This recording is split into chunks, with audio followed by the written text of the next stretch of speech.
అందరికీ నమస్కారం. మన తెలుగు ఛానల్కి స్వాగతం.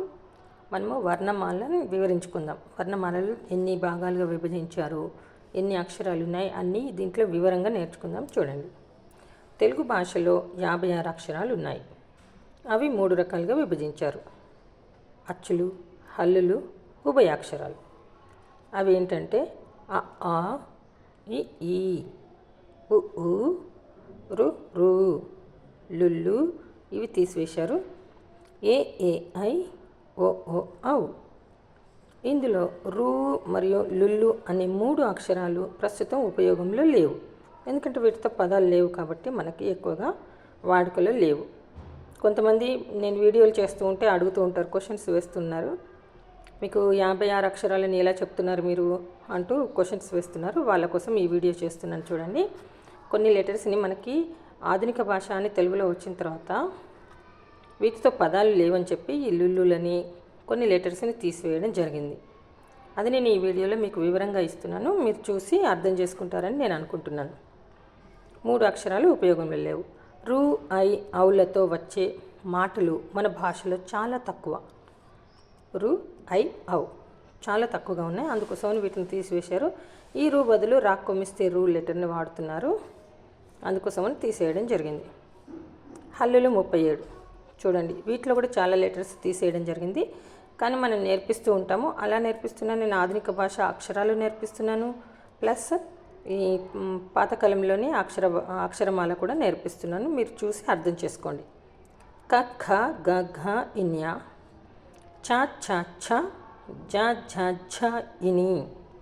ఈ 2 లెటర్స్ మనకు తీసివేయడం జరిగింది. ఈ చాతో చాప అనే వస్తుంది. చాప అంటే మళ్ళీ చాకి దీర్ఘం కూడా ఉంటుంది కాబట్టి దీన్ని కూడా తీసేశారు. దీంతో వర్డ్స్ లేవని.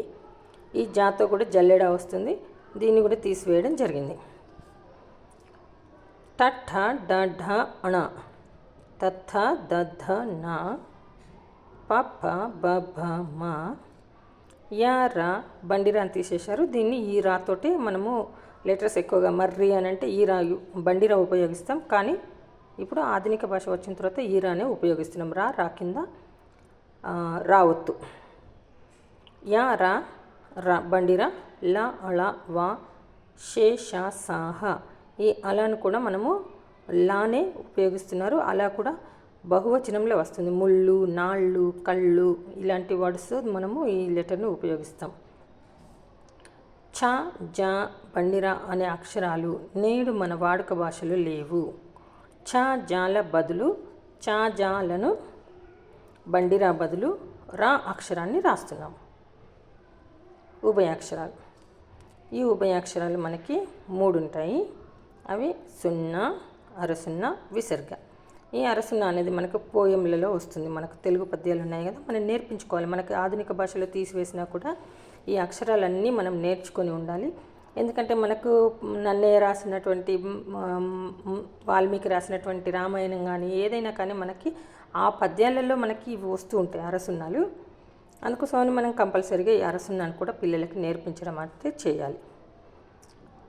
సున్నా, అరసున్నా, విసర్గ. అరసున్నా అంటే సీలాగా ఆఫ్ ఉంటుంది.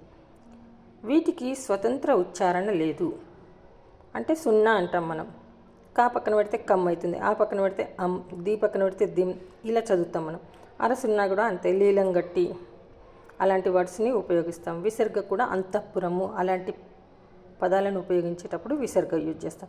అంటే ఒక లెటర్ ఉంటేనే మనము ఈ 3టిని కూడా యూజ్ చేయగలుగుతాం.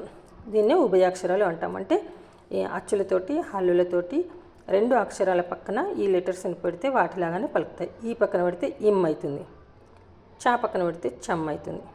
అంటే అచ్చులు పక్కన, హల్లుల పక్కన, రెండింటి పక్కన వీటిని వాడుకుంటాం మనం. వీటికి స్వతంత్ర ఉచ్చారణ లేదు. ఆ అని పలికినట్టుగా మనం దీన్ని పలకలేం.